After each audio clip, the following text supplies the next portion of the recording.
আসসালামু আলাইকুম রহমতুল্লাহি ওবরকাতুহু। সম্মানিত দর্শক, 2025 সনের ফেব্রুয়ারি মাসের 5 তারিখ রাত্রি 9টার সময় আমি এই ভিডিওটি ধারণ করছি।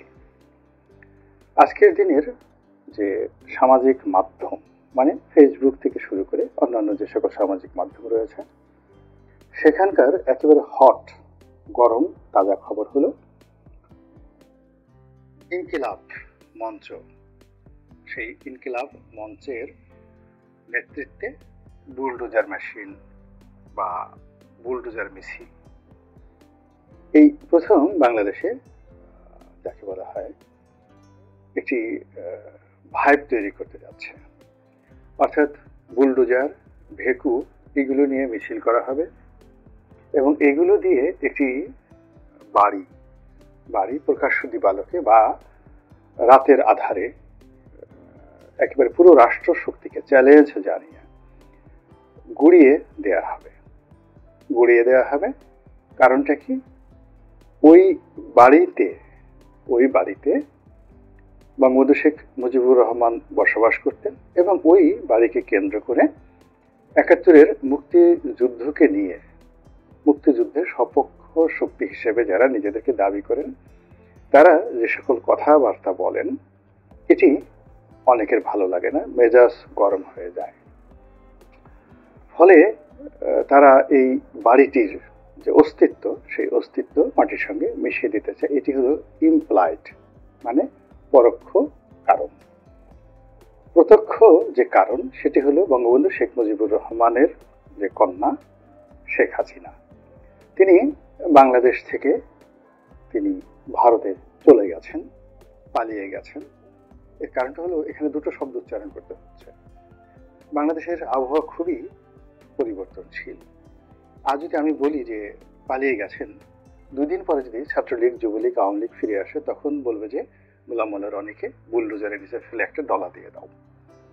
তো ডলা দিয়ে দাও বা রোলার মেশিনের নিচে ফেলে তাকে একেবারে রাজপথে পিছিয়ে দাও। কেননা এই হারামজাদে আমাদেরকে বলেছিল যে শেখ হাসিনা পালিয়ে গেছে। আবার শেখ হাসিনার যারা লোকজন রয়েছে তাদের চাইতেও এখন যারা মব তৈরি করছে, মব জাস্টিস করছে, তাদেরকে নিয়েও যথেষ্ট ভীতি রয়েছে এবং তারা বলতে পারে যে এই লোকটি শেখ হাসিনা পালিয়ে গেছে আমরাও বলছি, আর তার কত বড় সাহস আমাদের স্বাধীন বাংলায় বসবাস করে সে বলছে শেখ হাসিনা চলে গেছে, বাংলাদেশ থেকে ভারতে চলে গেছে।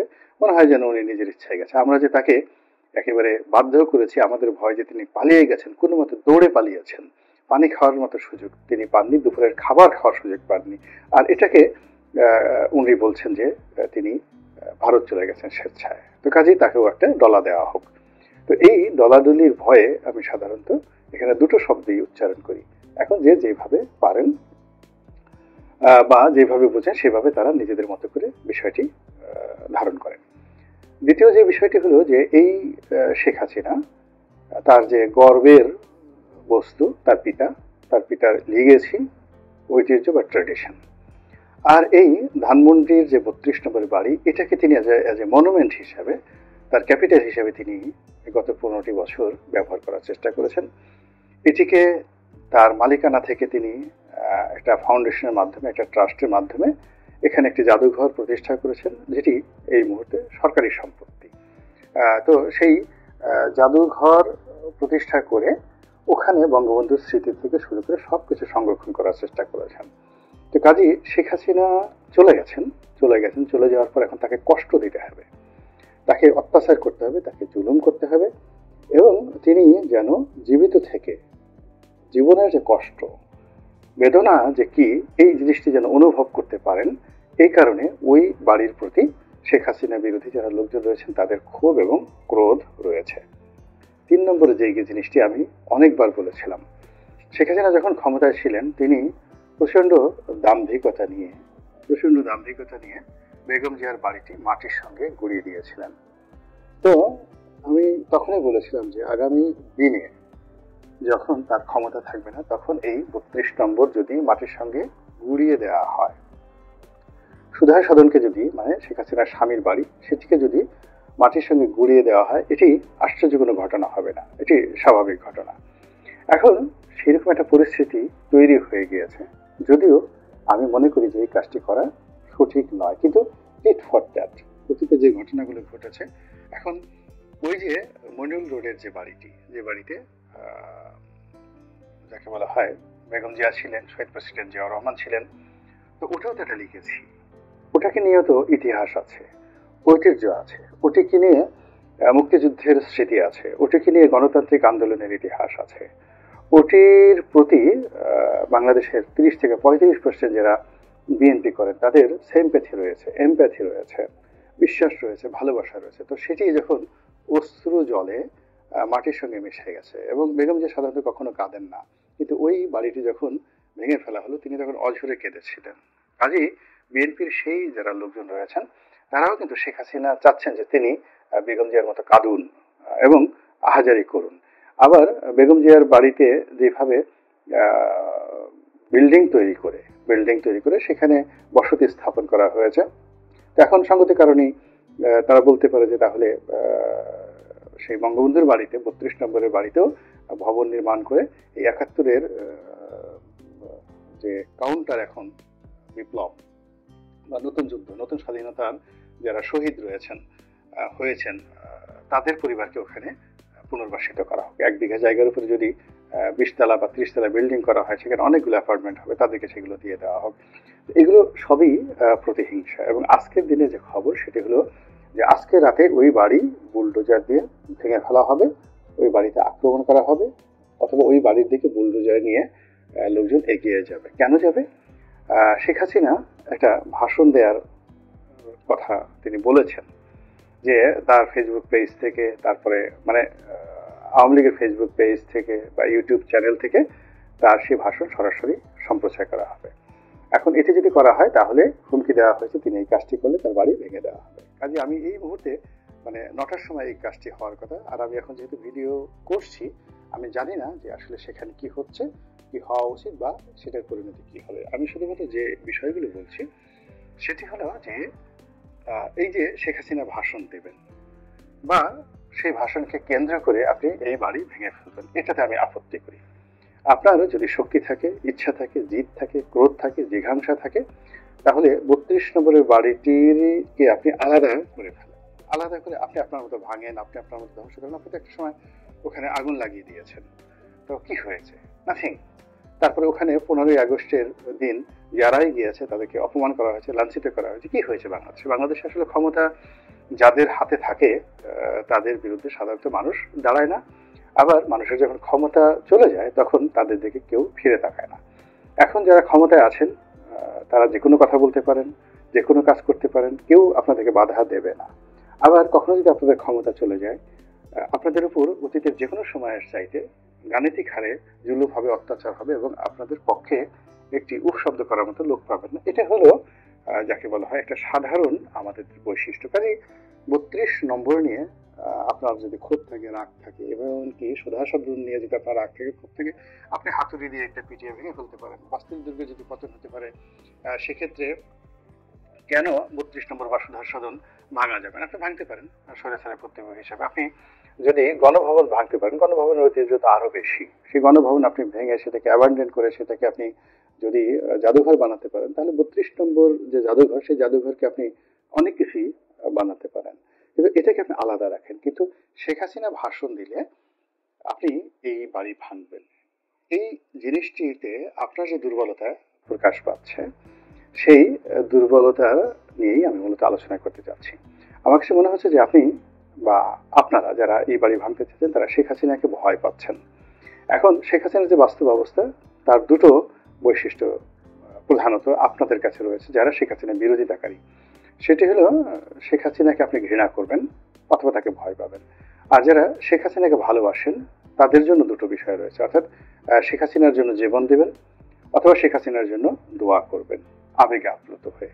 তার ভালোবাসার লোকজন আছে যারা, তো সেই জিনিসগুলো তারা তাদের মতো করুক। কিন্তু আপনি যারা বিরোধিতা করছেন তাদের কাছে যে অপশনগুলো রয়েছে তাতে অবস্থা দৃষ্টি আপনি যদি শেখ হাসিনাকে ঘৃণা করতেন তাহলে আপনি তার নামটি উচ্চারণ করতেন না, তার কোনো কথা কর্মকাণ্ড আপনি কোনো অবস্থাতেই কগনিজেন্সে আনতেন না। শেখ হাসিনা খুনি, শেখ হাসিনা অন্যায় করেছে, স্বৈরাচার, ফ্যাসিস্ট, এরকম বাংলাদেশে, সারা পৃথিবীতে বহু ফ্যাসিস্ট, বহু স্বৈরাচার রয়েছে যাদেরকে আমরা খুব ঘৃণা করি এবং তাদের নাম আমরা সাধারণত নেই না, তাদের নাম আমরা নেই না। প্রকৃতিতে যে সকল ঘৃণিত বস্তু রয়েছে, আবর্জনা রয়েছে, যে সকল বর্জ্য রয়েছে, যেগুলো দুর্গন্ধ ছড়ায়, আমরা সেগুলো নাম উচ্চারণ করি না। তারপরে সেগুলোর চেহারা সুরত আমরা কখনো মনে করতে চাই না। আপনি খাবার টেবিলে বসে যদি নাকের সর্দির একটা ছবি আপনার সামনে দেওয়া হয় বা পোলাও কোরমা দেওয়া হয়, তো সেই পোলাও কোরমার পাশে আপনাকে যদি ওইরকম কিছু নাকের সর্দি, কানের ময়লা, কিছু কফ, এগুলো একটা বাটিতে করে আপনাকে দেওয়া হয়, আপনি কোনো অবস্থাতে সেখানে বসতে পারবেন না। তো যখন আপনার অরুচি হয় কোনো একটা বিষয় বা ঘৃণা হয় কোনো একটা প্রাণীর বা কোনো একটা পশুর, কোনো একটা বস্তুর, মানুষ সাধারণত ওদিকে তাকায় না, ওই নাম উচ্চারণ করে না এবং কোনো অবস্থাতেই সে যাকে বলা হয় ওই বিষয়গুলো অ্যাভয়েড করে। কিন্তু আপনি যদি ভয় পান, কাউকে ভয় পান, তাহলে কারণে অকারণে আপনি দোয়া দরুদ পড়েন, লা ইলাহা ইল্লা আনতা সুবহানাকা ইন্নী কুনতু মিনাজ জালিমিন, আরো কত দোয়া আছে, ভয়ের দোয়া আছে, লা হাওলা ওয়ালা কুওয়াতা ইল্লা বিল্লাহ, এরকম দোয়া আছে। তো ভয় পেলে মানুষ, বেশি ভয় পেলে এরকম দোয়া দরুদ করে আর প্রতিটি মুহূর্তে যাকে ভয় পায় তার নাম জপতে থাকে, ও খারাপ, ও খারাপ, ও খারাপ। এটা আপনার একটা ভয়ের লক্ষণ। তো এখন এই যে শেখ হাসিনাকে নিয়ে আপনারা যা কিছু করছেন, এতে করে মনে হচ্ছে যে আপনি বা আপনারা শেখ হাসিনাকে ভয় পাচ্ছেন। তো শেখ হাসিনার বাড়ি ভেঙে ফেললেন, আরো অনেক কিছু করলেন, এমনকি আপনি টুঙ্গিপাড়াতে গিয়ে তার টুঙ্গিপাড়ার যে বাড়ি আছে সেটাও আপনি ভাঙতে পারেন, বঙ্গবন্ধুর মাজারও ভাঙতে পারেন। সে লোকজন কিছু বলবে না আপনাকে, এখন কেউ কিছু বলবে না। কিন্তু মূল ব্যাপার হলো এই সমস্ত কর্মকাণ্ডের দ্বারা আপনার ঘৃণা প্রকাশের পরিবর্তে আপনি যে তাকে ভয় পাচ্ছেন এটাই প্রকাশিত হবে। এখন প্রশ্ন করতে পারে যে ভয় পেলে অসুবিধাটা কি? আমরা তো আরো অনেক কিছু কি ভয় পাই। এখানে মূল ব্যাপার হলো তোমারে বুদ্ধিবে যে গোকুলে বাড়িছে সে। প্রকৃতিতে আপনি যে বিষয়গুলো আশঙ্কা করেন আপনার জীবনে, সেই বিষয়গুলো ঘুরে ফিরে আপনার জীবনে আসে। অর্থাৎ শেখ হাসিনাকে যদি আপনি ভয় করেন এবং তাকে নিয়ে যে আশঙ্কাগুলো করেন, এবং আশঙ্কা থেকে বাঁচার জন্য আপনি যত বেশি রিয়াকশন দেখাবেন, যত বেশি প্রতিক্রিয়া দেখাবেন, ততই ওই আশঙ্কাগুলো বাস্তবে রূপ লাভের জন্য বা বাস্তবে ওই ঘটনাগুলো ঘটানোর জন্য প্রকৃতি খেলতে থাকে। এটি শেখ হাসিনাকে দিয়েই উদাহরণ দিই। শেখ হাসিনার দুটো ভয় ছিল। আর্মিকে নিয়ে একটা ভয় ছিল যে আর্মি যে কোনো সময় তাকে ক্ষমতাচ্যুত করতে পারে, তাকে মেরে ফেলতে পারে। এবং দেখুন যে শেষ মুহূর্ত সময় সে আর্মির জন্য অনেক কিছু করেছে, করার সত্ত্বেও সেই আর্মির লোকজনও কিন্তু তাকে রক্ষা করেনি, বরং এখন শেখ হাসিনা যারা লোকজন রয়েছেন তারা 10 মুখে বলার চেষ্টা করছেন যে আর্মির জেনারেলরা তার সঙ্গে বিশ্বাসঘাতকতা করেছেন। দ্বিতীয়ত তিনি আজকের যে ডক্টর মোহাম্মদ ইউনূসের গদি, তার ক্ষমতায় বসা, এটা আশঙ্কা করেছেন, এই ভয় তার মধ্যে ছিল। এবং 2009 সনে তারা যখন এই ভয়টি ধারণ করেছে, এই 15 বছরে কিন্তু ডক্টর মোহাম্মদ ইউনূস একবারের জন্য কিন্তু কল্পনা করেননি যে তিনি ওই যমুনাতে বসবেন, শেখ হাসিনার চেয়ারে বসবেন, এটা তিনি স্বপ্নেও কল্পনা করতে পারেননি। কিন্তু প্রকৃতি এই ঘটনাগুলো ঘটিয়ে দিয়েছে। তো কাজেই শেখ হাসিনা বাংলাদেশে আসবেন, এসে থাকবেন কোথায়, তার যদি সুধাসাধন ভেঙে দেয়, বাড়ি ভেঙে দেয়, তাকে মানসিকভাবে বিপর্যস্ত হয়ে যাবে, সে হাওমাও করে কান্নাকাটি করবে, কিন্তু ঘটনা তা না, এটি হিতে বিপরীত হবে। অর্থাৎ আপনি তার আগমন ঠেকানোর জন্য, তাকে ভেঙে ফেলানোর জন্য, তার ভয়ে আতঙ্কগ্রস্ত হয়ে তার প্রতি যত বেশি আক্রমণ করবেন, ও তত বেশি যাকে বলা হয় আপনাকে দংশন করার জন্য সে শক্তিমত্তা অর্জন করবে। ধরুন আমাদের দেশে সাপ কামড়ায়, এখন সাপ মানুষকে ভয় দেখায় এবং সেই সাপের কামড়ে মানুষ মারা যায়। এবং এই কারণে কি হচ্ছে, সাপকে মারার জন্য যত ইনজেকশন, প্রতিষেধক তৈরি হয়েছে, এটি অন্য কোথাও হয় না। কিন্তু সাপ যদি এই কাজগুলো না করতো, অর্থাৎ এইভাবে যদি ফুসফাস না করতো, তারপর যদি যাকে বলা হয় দংশন না করতো, তাহলে হয়তো এরকম সাপের বিষ এভাবে তৈরি হতো না। এই যে জলাতঙ্ক রোগ, মানে কুকুরে কামড়ালেই আপনার জলাতঙ্ক রোগ হবে। তো কুকুর যদি এভাবে না কামড়াতো তাহলে কখনো প্রতিষেধক আবিষ্কৃত হতো না। কাজেই আপনি শেখ হাসিনাকে যত ভয় পাবেন, যত তাকে দংশন করবেন, আপনাকে প্রতিহত করার জন্য যে সকল ইনজেকশন দরকার, প্রতিষেধক দরকার, তা তিনি দিল্লিতে বসে বসে সেই জিনিসগুলো তৈরি করে ফেলবেন, অটোমেটিক তৈরি করে ফেলবেন। এবং এটাই প্রকৃতির লীলা খেলা। আশা করি আপনারা যারা আছেন শেখ হাসিনা বিরোধী, যদি এই ভিডিও যারা যারা দেখবেন তারা প্রকৃতির ঘটনা বুঝতে পারবেন। আল্লাহ আমাদের সবাইকে হেদায়েত দান করুন এবং হেফাজত করুন। আসসালামু আলাইকুম ওয়া রাহমাতুল্লাহি ওয়া বারাকাতুহু।